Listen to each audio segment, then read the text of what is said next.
aqui há bocado já. Ali está. Estás a ver? Ainda não sei de onde é isso. Não? Assim mesmo. É guardar lugar até ao último painel, não é isso? Pois, elas é que sabem, elas é que sabem. Eu sou Diana Taveira. Meu nome é Diogo Dias. E vamos estar aqui acompanhados ao longo destes 4 dias de Comic Con Portugal, no Golden Theatre, para vos introduzir algumas regras, as recomendações do BGS, como é evidente, lembrar-vos de algumas coisinhas, para vos apresentar todos os convidados que vamos ter aqui neste palco. Estar a graças freitas, toda a gente vai ter perguntas para a graças freitas, certamente. Os meus pais vão ficar super orgulhosos de eu fazer uma entrevista à Graça Freitas. Eu tenho a certeza disso. Mas agora... E depois, não, e ainda vamos saber o que é que aqui também falar connosco. E quem é que é fã? Quem é que é fã do que é que ainda não chegaram os fãs. Não, isto é os fãs do Misha, não é? Graça Freitas. E sem mais demoras, nós temos aqui um vídeo para vos apresentar aqui do Misha e já passamos a falar. Delicious. You know, the police came by. They said something about an aneurysm or something. Oh.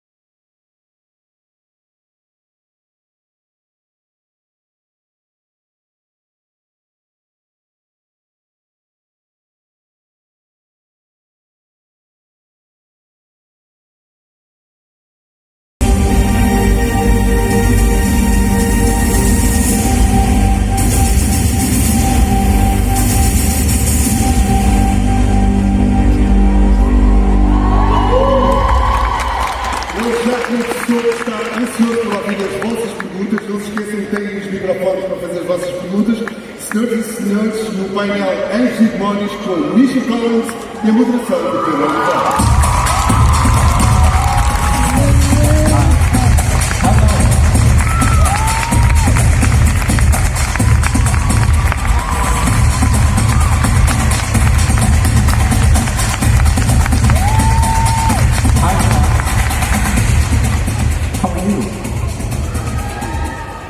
This is such an intimate gathering. It's so nice. It's like we're sitting around in a living room. A giant living room. Hi. Hi. Why are some of you back there? Just because you want to be far away? Are you afraid of me?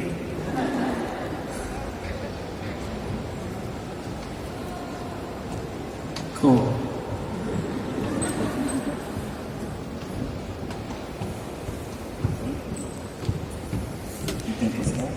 I think they are scared. Why are we sitting so far away from them? Can we?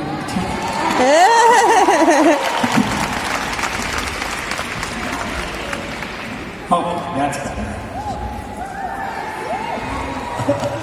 Hello.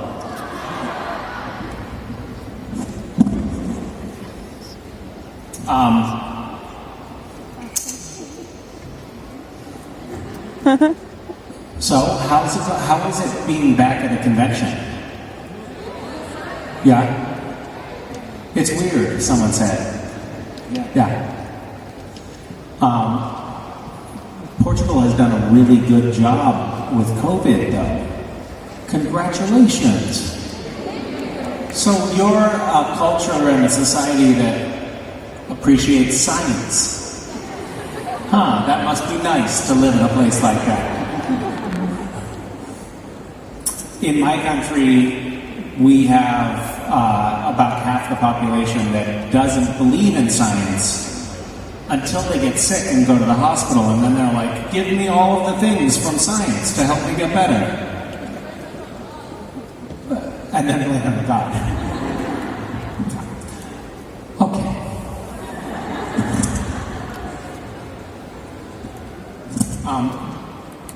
Do any of you have questions that you want to ask or complaints you want to lodge? You may raise your hand, but you could also just walk up to the microphone like that young woman is. If you have a question, there's a microphone right there if you want to ask a question or say something. Well, hi. Hi. So, Misha, I met you at GCon, the last one. Okay. You mean the last convention that we did in Rome? Yes, I was. 11 years ago? Before COVID? Like 2019. I know, I was kidding. So I didn't have the chance to ask you at the panel. So my question is about the fight scenes on Supernatural. You did a lot of them, so my question is, how do you prepare them? How long does it take? And is there a specific scene that was a challenge for you to do as a fight scene? The answer is it depends on how long it takes. If it's a complicated fight scene, we might actually rehearse for a couple of days. There was a scene that involved angel blades outside in a field. I think someone was coming up out of the ground. I don't know, it might have been me. Can't remember. Don't remember what season it was. But we did a long fight scene with angel blades. And we had to rehearse that quite a bit, especially because there were blades involved. And you don't want to stab someone by accident. Or I don't want to stab someone by accident. I don't know how you feel. You looked at me kind of blankly when I said that, like, well, I wouldn't mind stabbing someone by accident. But if it's a short scene that only has like a couple of punches and then we're done, we might just rehearse for a few minutes before we shoot it. So it varies quite a bit. Fight scenes can take a long time to shoot because, well, if they're complicated fight scenes, like sometimes in a fight scene on Supernatural, someone will get thrown through a wall, for example. Right? You've seen Supernatural, right? Of course. Yes. So they'll be thrown through a wall, and I don't get thrown through a wall. My stuntman gets thrown through a wall, and so we have to swap actors and switch wardrobe, and somebody else has to get thrown through a wall, and so those things can take a long time. So stunt scenes take longer than any other scenes on the show. And there was one scene that I feel like I did a really good job on. I came around the corner of the kitchen island and I punched him, but I punched right at the lens. And everyone who was watching on the monitors started laughing really loudly. And they were like, and then Jensen came out into the room and he said, "Misha, that was hilarious." And I said, "What?" And he said, "Oh, Sacramento, Sacramento. Sacramento. Sacramento is like a music. Where is that?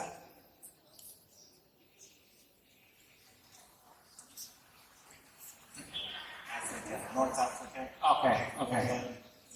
Oh, okay. Is it nice? Should I also go there? Okay. Stay here. Is it a former Portuguese colony? Yes. So you speak Portuguese? Got it. Hi. I have a question about your book. Okay. I was wondering if you have favorite moments between Good and Growth, or just one that is the most meaningful to you? I think maybe one of the poems about my kids is probably my favorite, or the most meaningful, most likely. Yeah. Thanks.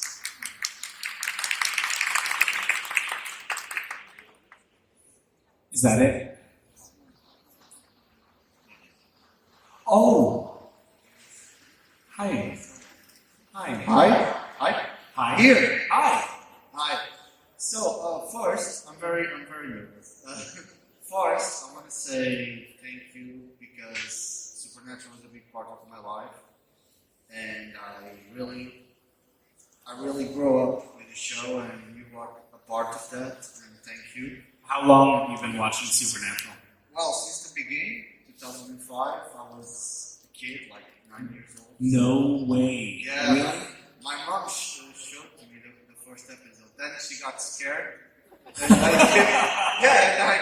Oh my God, that's amazing. How old are you? 27. Yeah. 27? Yeah. Fuck. You started watching when you were 9? More or less. I don't, making accounts, something like that. Yeah. So you're, holy shit. So you're aging more quickly than time is passing. Well, I'm not good at that. No, but yeah, I want to say. You weren't 9. That's not possible. Is it That's possible? not possible. Is that possible? I was like, I guess it's been 2 years. yeah. Holy shit. Okay. Well, anyway, I'm sorry. I want to apologize for the trauma that caused you. Oh, What do you think? The most significant, lasting damage from the show at an early age has been on you? Well, I became an actor. I'm so sorry. That's something you never recover from. No. My question is actually about your career. I want to know if you're scared. These things work out. Yeah. Well, I wish you the best in your pursuit. Thank Yeah. you very much. Hello. Hello. Hi. So I think I can speak for everyone who watched the show that Cassie's lack of presence in the finale was really sad. I just wanted to ask you, in your opinion, what would have been, in your opinion, the perfect ending for Cassie if he was in the last episode? Well, I'm really happy with the ending that Castiel had on the show. I meant like it's your scene. If you were in the show, Don't cut me off. Sorry. I know what you meant. But I do want to say 2 things about that. One is I was very happy with Castiel's ending on the show, and I felt like it was as meaningful as it could get. And 2, I always thought that Castiel should be gone from the show before the show ended. I always thought that the last goodbye on the show should be between the brothers. Because that's how it's ended. And so I never wanted to interject my character into that last scene. That said, the scene that COVID took from us was, I thought, a lovely scene in which, do you know what it is? No. Okay, so the show was originally going to end. Do you know the band Kansas? They sing "Carry On My Wayward Son." They were booked. We were going to have Kansas come.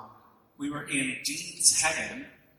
The last scene of the show was going to be Dean's Heaven with Kansas playing on the stage at a Roadhouse bar, and all of the characters that we have loved over the years were going to be in the bar hanging out with Dean. This is his version of heaven. And Sam was going to walk in the door having just died of old age, and he was going to come in and find Dean in the Roadhouse, and that was going to be the end of the show. And before Sam came in, Dean was going to see Cass at the bar, and he was going to come up to him and say, "Cass," like finally reunited with Cass. And Cass was going to turn to him and say, "Oh no, Dean, it's Jimmy." Kaz isn't here because the sacrifice he made was real, which I thought that was lovely. So that version of the ending, I think would have been really lovely to do. We couldn't do it because of COVID. They couldn't have crowd scenes. They couldn't fly all of those cast members up to Canada to shoot. So we had to just do something totally different. Kansas refused. Kansas was like, we're old. We're not flying. So, but that version of the end I thought was really satisfying too. Thank you so much. Thank you.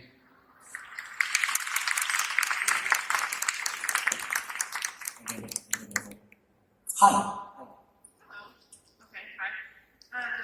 I just wanted to say before I ask, you're a very big inspiration in a lot of ways, but what I wanted to talk about was mental health, because you've, told us that you experienced, these experiences that made you break down, but then it came back up again, and this is way better explained in a Tumblr post. What I wanted to ask was, how does it feel to have so many people who come to this show and maybe to your character or to you as like a person who has suffered a lot? How does it feel to have that kind of pressure on you?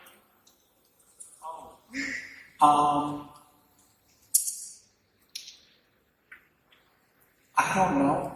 It's complicated, I guess. Like sometimes I just want to say, I'm not a mental health professional. Like, don't ask me. I don't know. I'm a mess too.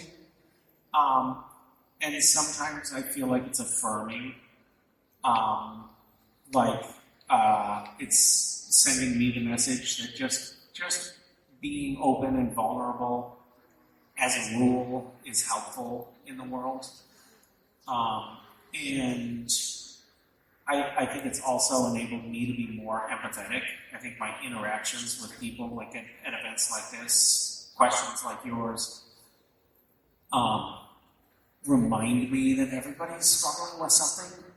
I sometimes, I'll be in a convention and I'll be, signing 500 autographs. People will be coming up one after another, and I start to become a robot, and I'm just signing and not really paying attention to people. And then someone will say something and it'll remind me, holy shit, every single person that's coming up to me is struggling with something. We're all struggling with something. There's not a single family in the world that hasn't experienced death and loss. There's not a single person that hasn't cried themselves to sleep at some point. We're all struggling. And that reminder is instructive for me. Like, it makes me pay attention more to people. It's easy to put up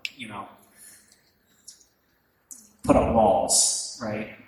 And at the same time, I have to be a little bit careful because sometimes people get distorted perceptions of reality, and people that I don't know think that I'm their friend. And I have to be careful not to take responsibility for other people's happiness, which is really hard for me because that's something that I tend to try to do. So it's complicated. Yeah. Thanks for asking. Yeah.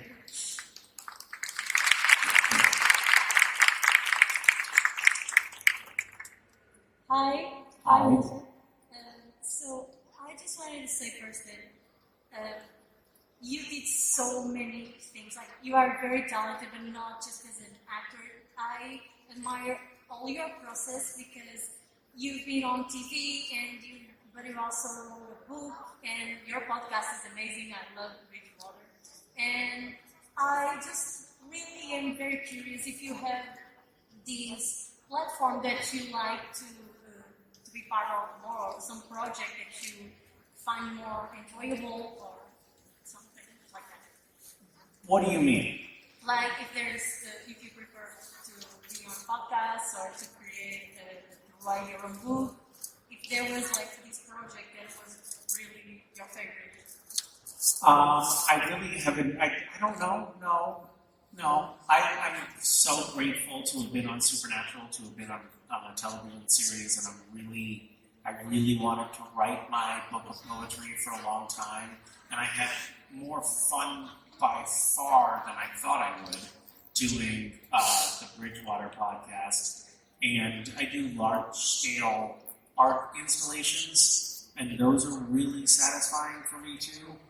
And I like playing with my kids, so I kind of like doing different things, I guess. I like being involved in politics, and I think I might be interested in trying to do more of that. So I think one of the things that I've learned about myself is that I don't like to do just one thing. It might be that I just have attention deficit disorder, and just don't want to keep doing the same thing for too long. I have to say, as grateful as I am for Supernatural, and as much as that brought into my life, I think I was ready to do something new, too. It was just a long time. It was 12 years, and I never expected to do anything for 12 years. So I'm not sure what the next thing is for me. I was just yesterday in my hotel in Lisbon, walking down the stairs thinking, I saw a nice piece of furniture, and I was like, maybe I should just start making furniture again. That was fun. So I don't know what I'm doing next. I'm trying to spend the winter and spring figuring out what I want to do with my life. But thank you for the reminder. I feel now like you've kind of stressed me out. Now I have to figure out what to do with my life. Thanks a lot. We're all in the same boat then, because I don't know what to do in my life here. Okay, well, will you let me know if you figure it out? Okay. Okay, thanks. Well, just to say, thank you so much for supporting your character, because today I met 10 other people that I've never met in my life, and in like 5 seconds we're just like, oh, you came for Misha too, and they are there, and I've been the entire day together, and I came alone, but I'm gonna get out of here with great friends. How did you find them all? Did you have a sign that said needs friends? No, we just telepathically just know. We feel the vibes. Got it. Thank you. Thank you. Hello. Hello. I'm good. How are you? I am the dark here. Okay, that's nice. So my name is Carlos Matos. I have a podcast in Brazil with 1 million listenings. We talk about unsolved mysteries, and I did many questions about our fans, and you are a fucking celebrity in Brazil. So it's very crazy to talk to you. I'm very fan. And I have a fan question for you. Okay? Yeah. One of the things that shocks me is, so on Facebook, you can see or I can see how many followers I have in different places. And it's like, number 1 is the United States. Number 2 is Brazil. And so anytime I post something on Facebook, people will say like, hey, like half of the comments are in Portuguese from Brazilian fans. Yeah. And I don't know if you know this about Brazilians, but they're fucking crazy. Yes. I remember I went to a convention in Sao Paulo, that's Sao Paulo Comic-Con. And normally when I go to conventions, like I'll just be like, hey, you know what? Maybe they'll have a security guard with me, and I'll say, you know what? I'm going to wander around and take a look at the stalls and what the vendors have out here. And I was at the Comic-Con in Brazil, I don't know, maybe 5 years ago or something, and I was like, to the guy that was next to me, I was like, I'm going to go for a wander. And he was like, and he followed me, and he got on the radio, and he was like, I don't know, in Portuguese how to say it, but he was like, Misha is fucking crazy. He's starting to walk around. And we made it maybe 50 yards into the convention hall before people started noticing me. And then they just started crushing in. And then there were 15 security guards who were all like Brazilian special forces. And they were like punching people like out of the way. I mean, it was kind of terrifying. Like, there was this crush of people. People were grabbing and pulling. So I can't wait to go back to Brazil. Yeah. Super famous. You are so fucking famous. My grandmother know you. Your grandmother knows you? Yes. It's supernatural guy. Yeah, my grandmother. You know, it's so crazy. So let's go to the question. For you, what is the importance of the impact that your work generates in younger people for other countries? Can you ask that again? For you, what is the importance of the impact that your work generates in younger people of the other countries? In Brazilian people, for you, what is the importance the feeling about the impact? I don't know. I guess I'm hopeful that positive messages are being conveyed to young people in Brazil and Portugal and all around the world by me. I mean, I didn't really set out to be an actor. I set out to be an activist. I wanted to figure out how to have an impact on the world, and I naively, or maybe not naively, arrogantly thought, oh, what I'll do is I'll, get on a television show, and then I'll use that notoriety in order to be able to reach people and, send a positive message. So I think that my hope is that somehow the work that I do makes people want to be a little bit kinder to each other, a little more thoughtful, a little more charitable, a little less selfish. That's my hope. And I hope that people around the world develop an understanding that there are gay angels. Thank you. Hello. Hi. Oh my god. My voice is completely gone, so sorry. No, it's not, because I can hear you. Yeah, but it's really bad. Okay, anyways, my question is more of a personal and philosophical question, which is, what is an advice that you will give to your kids that you wish somebody would have given to you?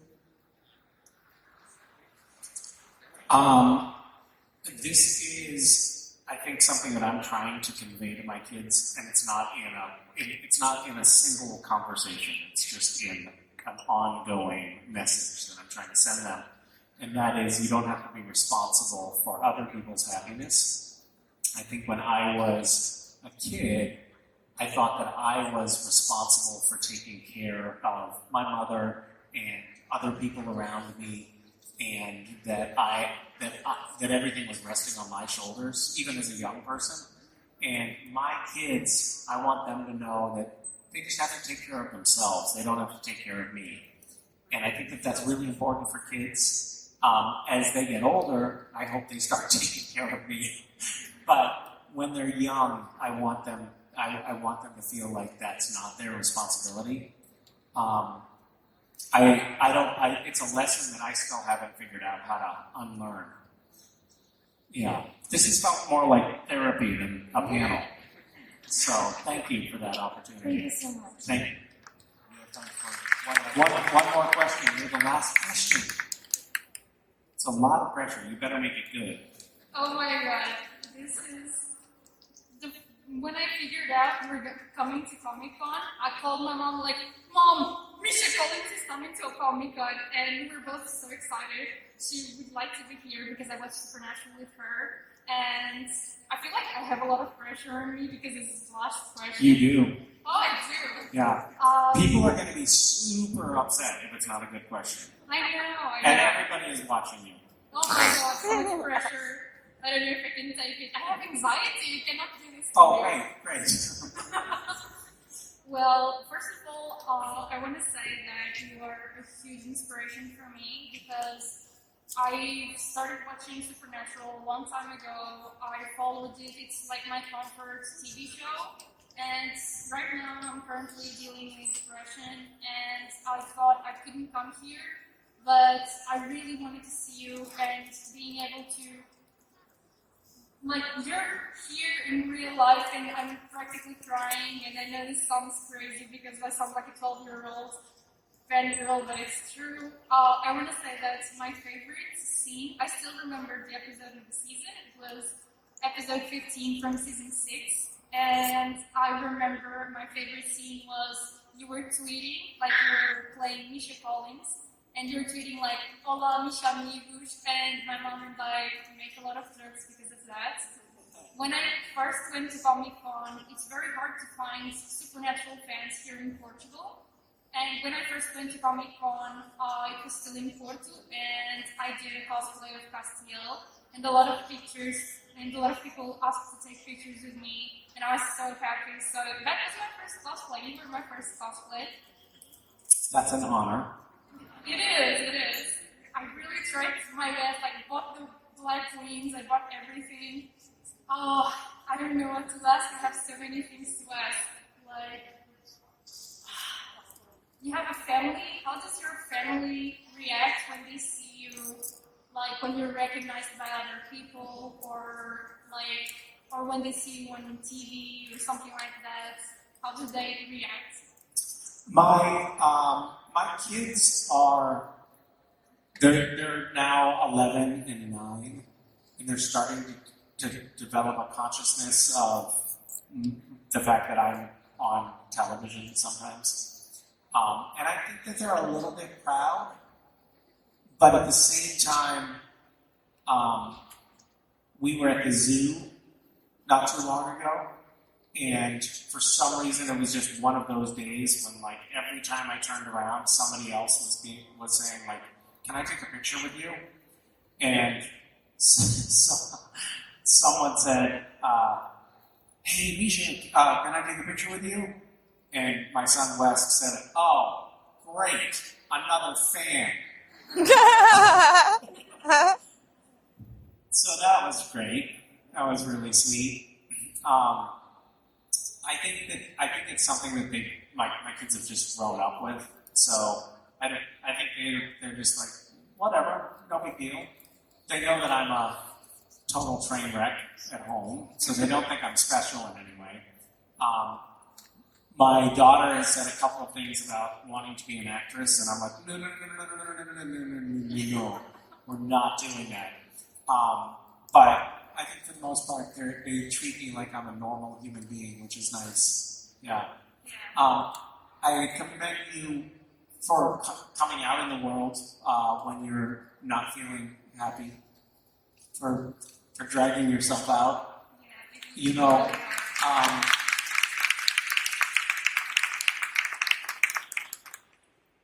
sometimes that can be very therapeutic, but it can also be very hard to do that. So I commend you for doing that. I commend you for being open about depression.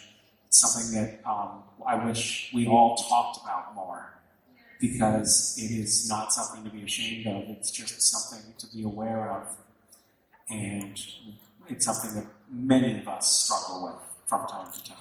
You're an activist, and I try to be an activist too, like in a small setting, but I have like an Instagram page to talk about psychology things. I'm not a psychologist, I'm taking management, I'm taking business. I have nothing to do with it, but I share my experiences. I share with 29,000 people on Tumblr.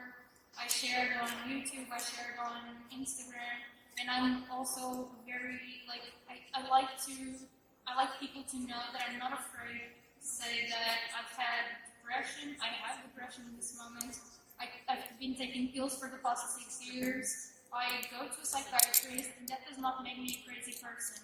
That just makes me human, and I think everyone has some problems to deal with, and not many people know what mental illnesses are, and I try to explain and to see if people can relate to me. So they're just, I just want them to know that they're not lonely. I think that's great of you to do, because it makes people feel not alone, and that's very important on this journey. And you all make me feel not alone too. So thank you all for being here. Thank you for your last question. It was excellent. And thank you all for coming.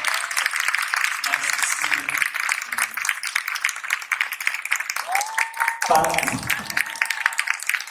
I think I'm going to do a few more photos and autographs, and then I'm going to leave, and that's it. So bye. Bye. Take care.